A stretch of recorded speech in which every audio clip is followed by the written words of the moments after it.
Cannabis Business Minds, we train and mentor professionals, entrepreneurs, and aspiring entrepreneurs on how to confidently find their place in the legal cannabis and hemp industries. Come on and join us at cannabisbusinessminds.com. What's up, Cannabis Business Minds? This is your podcast host, Simone, recording from the south of France, and it's finally sunny. I hope you all are doing well, and today you are just with me. I'm going to be talking to you about a few things that I think, regardless of where you are in the cannabis industry, meaning, are you on the supply chain, or are you ancillary to the supply chain, or even if you're thinking about getting started, I have some few tips that I think will really help you make sure that you are continuing to build your sales. So on today's show, what we're going to talk about is all about customer engagement. Yep, customer engagement, something that we work so hard in marketing to get somebody to land on our website or hear about our product. And when they finally arrived to us, whether it's our online website or our brick and mortar dispensary, are we doing a good enough job to really have a good customer engagement strategy? Are we answering their questions? Are we making sure that they are feeling safe and feeling welcome? Are we making sure that they have the right answers to their questions? And then moving along, if we've done a good job at that, are we okay to make sure that they have an ability to actually purchase from us? And so when you think about customer engagement, that's just one part of the entire engagement. And so what I want you to do, I want you to break out a notebook. Okay, break out a notebook and pause this if you need to. Break out a notebook, and I want you to almost break it out horizontally. And I want you to basically start building out your sales funnel. Yeah, this is going to be a class because that's my favorite thing is teaching.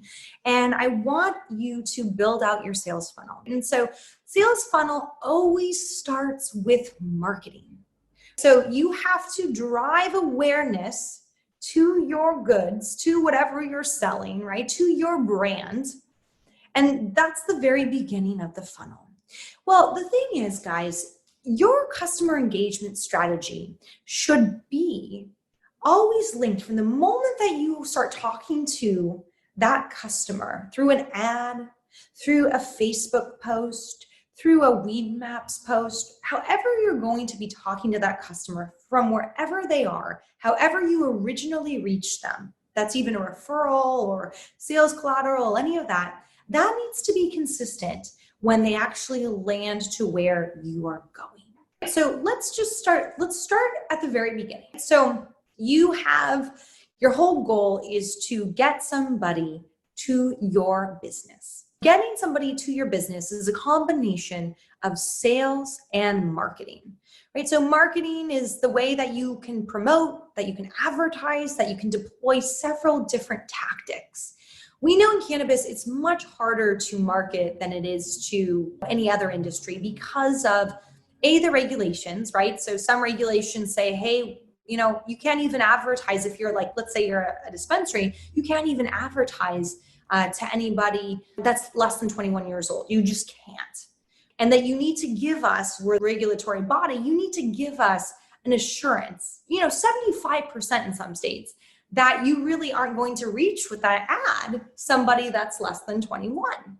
So we already know that there's restrictions from the regulation standpoint, but then we also know that there's a ton of restrictions from the actual point that it's still federally illegal, right? Running Google ads, that is a hard thing to do. Running Facebook ads that get approved and sell directly, say something specific to cannabis, that's a pretty hard thing to do.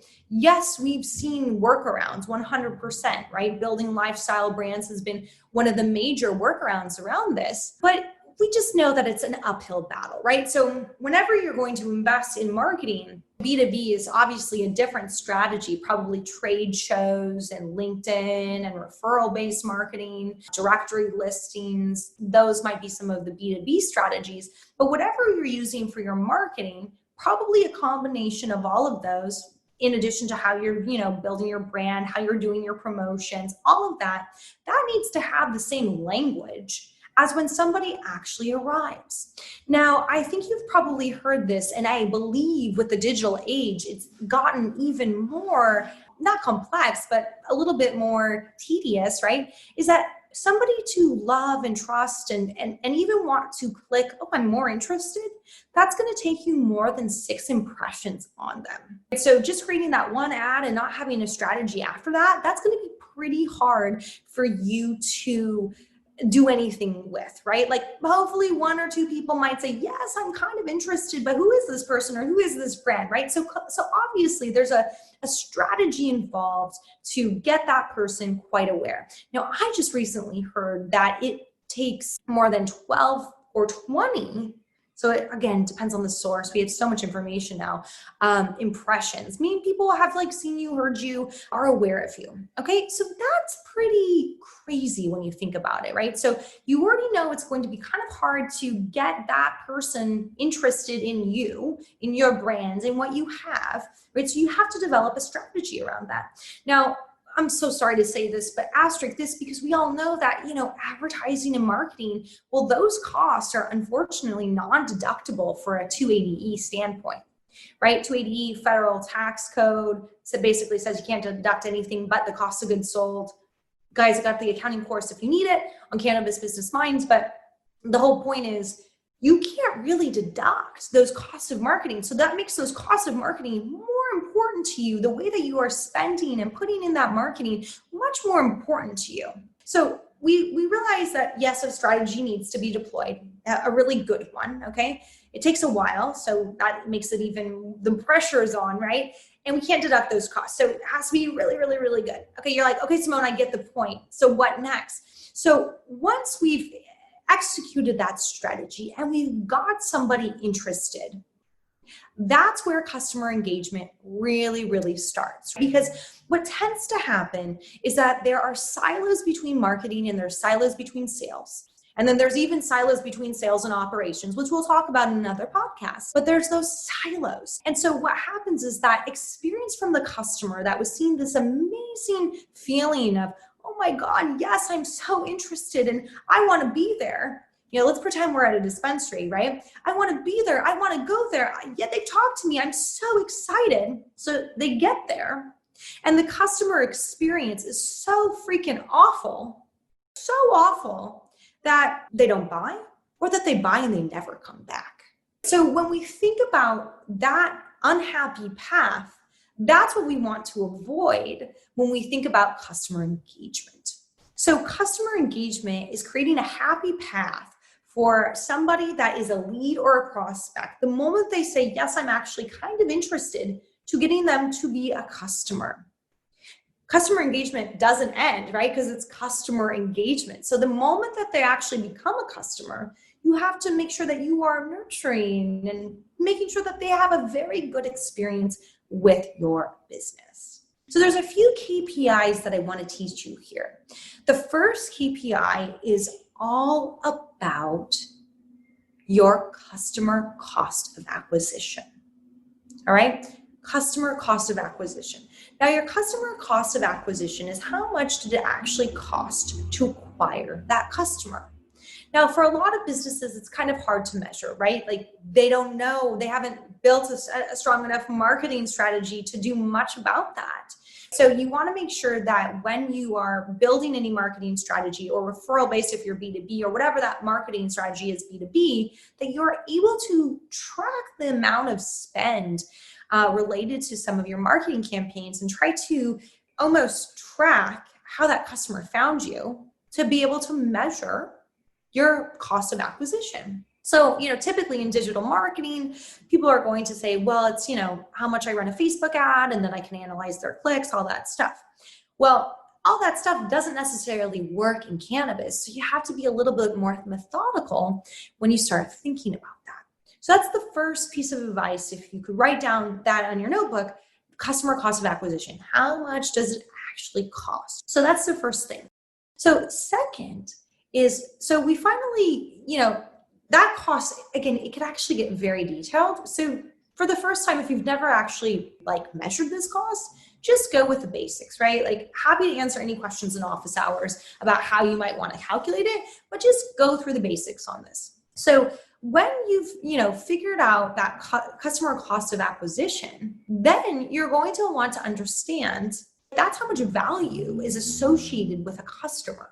That was hard-earned money. That was a sales strategy, perhaps a marketing strategy, ads, promotional tactics, right? Labor, if it was a dispensary, right? So the cost of acquiring a customer is really important for you to understand as a business owner, because with that understanding, you can realize how scary it is if they can actually get to the door and you lose them, right? Because if you started measuring it like just to get them to the door, just to get them to the dispensary, and then they don't buy, they're not going to come back, right? But if they buy and they have a bad experience, they're probably not going to come back. I want to read some crazy statistics from Advantage Communications that kind of make you realize the importance of your customer engagement strategy and just customer service in general.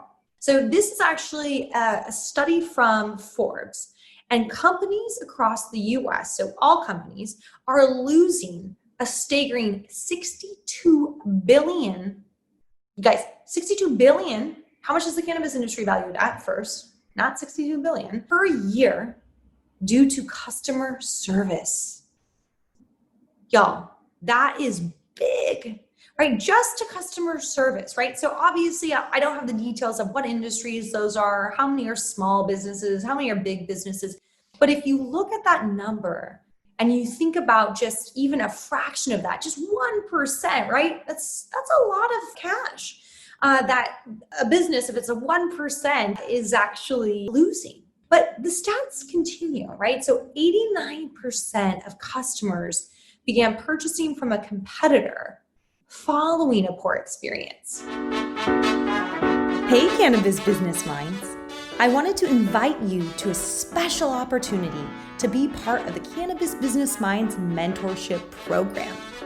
This is a 12-month program where you will get to ask questions and get advice, gain different methods and strategies, and improve key skills as an entrepreneur, all while gaining a different and fresh perspective and expanding your network and community. If you are looking to take yourself and your business to the next level, apply to join our mentorship program today. Okay, so imagine that you have a dispensary. And we all know, when I think about dispensaries in Los Angeles, they're not a dime a dozen. They're not going to be for a long time because of all the changes, but customers like to find dispensaries that they enjoy, right? And we'll talk about customers at dispensaries a little bit later in the podcast. But if you're not having a good experience at this dispensary, you might go to another dispensary. That's obvious. Like, to build brand loyalty takes a long time, right? And so if you have a negative experience and you recognize not the brand of the dispensary, but the green cross, right? You are going to go find another green cross. And so to know that 89% of consumers will begin purchasing from a competitor if they have a poor experience, well, that means that should be a major focus on your customer engagement strategy. How are you building a memorable and an engaging experience for those potential consumers and those existing consumers? Listen to this one. It takes 12 positive experiences to make up for one bad one, according to a study by Ruby Newell Lenger, Understanding Customers. Y'all, again, 12 positive experiences for just one bad experience, right? So are you at your business tracking bad experiences? Do you have a strategy for bad experiences and what you'll do? If you do, is it automated? Is it marketing? Is it emails? Is it follow-up from the CEO? Like, what is that strategy? I'm going to give you a few more, and then I want to talk a little bit more about some other tips you can do. So 37% of customers would change their supplier after they had a poor customer service experience. 28%, and this is a hard one, right, would post a negative online review. 26% would complain via social media. 13% would tell friends or colleagues. And 10% would inform the media. right? So we can see that the direct cost of losing a customer or having a very poor customer engagement strategy, if you're even at the dispensary and you haven't closed that sale, is detrimental to your bottom line. It's really your top line revenue, right? Like, it's not even your bottom line, it's your top line revenue that you need to be worried about, right? So what I want you to think about is, what right now in your business, how does some of this stuff even apply to you? Do you have a customer engagement strategy? And it's relevant if you're B2B or if you're B2C. And let's walk through, and I want to walk through because we have a really great guest on a segment of this, right? So we have the Chief Revenue Officer from Arcana, which is a tech company that is the parent company of MJ Freeway. And her name's Nina Simoko, and she's going to be talking to us a little bit about some of the trends that they've been seeing with customers, so cannabis consumers at dispensaries. I'm going to give you the lowdown of that before the interview. What she says to us is, she says that obviously right now customer habits are changing quickly, faster than you could ever even imagine because of the pandemic that we're all facing. And so when you're at a dispensary, so if you're a consumer, so let's just play the role of consumer going into a dispensary, hopefully for the very first time, because we need more cannabis consumers to be aware of the benefits of cannabis. So your whole buying experience, it has completely changed, right? So if I'm a buyer, my buying experience, first time buyer at a cannabis dispensary, let's say that a friend recommended that I try cannabis, right? So I come through because a friend told me it. I've been passing this dispensary for, the last 3 weeks, hesitant to even go in because I don't know anything about cannabis, right? So that's the typical new cannabis consumer, right? I'm in my mid 40s and I drink, to relieve my pain, but I've been facing all of this pain in my joints, and I'm like, is cannabis right for me? So let's pretend that's the customer, the potential customer.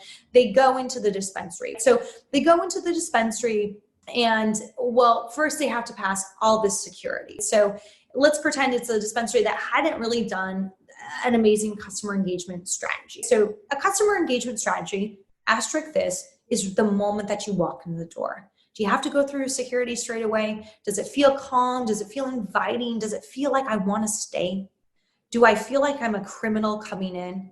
Right? So those are some of the experiential things that don't even have any human interaction yet, but just getting inside the door. So let's pretend that it's not inviting, and there's a security guard, and there's a receptionist, that's the budtender receptionist, that's not even talking to me or doesn't even acknowledge me. Those are poor beginnings of a customer engagement strategy. So the moment that person walked in, they're already feeling like, this just doesn't seem right for me. But they already went in. That was half the battle. So then they walk in, and okay, let's pretend this is during the time of COVID. They walk in and they see a menu, and the menu is overwhelming. They see dog, what was it? My sister bought this. It was so funny. It was the funniest name of some cannabis in Oregon. I think it was called dog shit and cherry pie. Like, really, I think it was called dog shit and cherry pie. So this customer who, is so new to cannabis, she looks at a menu, she sees like dog shit and cherry pie along the lines of AK-47 and OG Kush. And then she sees edibles, and no one's talking to this woman. And she is so frustrated, but she knows that she needs to be there. So she starts looking at the shelves, the glass shelves. She's still overwhelmed, and she sees things that are in a beverage, and then she hears about, edibles, and she's like, okay, I think I'm just going to try an edible. So nobody's talking to her, this individual, right? But she can't smell anything. Well, you still can smell edibles, but you don't have that experience anymore because COVID has changed things completely to actually go touch those things or to even ask to smell things. Like, things are completely changed. So then she has to go ask the bud tender about this. And maybe it's not an engaged bud tender, and because they weren't trained well, and they don't really tell any benefits of the product or how she might be feeling, or they don't ask her anything. And double asterisk here, because that's a very sensitive subject, right? Because you can't have medical claims. The bud tenders need to be trained well on what they can and cannot say. But let's pretend that they were trained, but they don't remember that, or her experience still is quite awful. And then she wasn't coached that cannabis is, mostly cash business. And they're like, oh, you know what? You have to go get the money out of the ATM by the security guard and kind of have to leave. So that whole experience wasn't that well. So she puts her edible down. She leaves the dispensary. She doesn't go get the cash, and she 100% leaves.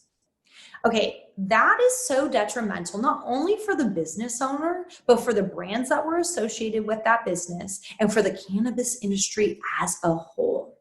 Because that one consumer, if we apply what we just learned about, just those stats, she's probably going to tell her friends that the cannabis industry, not that one dispensary, because she might not even know that dispensary's name if they hadn't built brand loyalty with her, is not for her.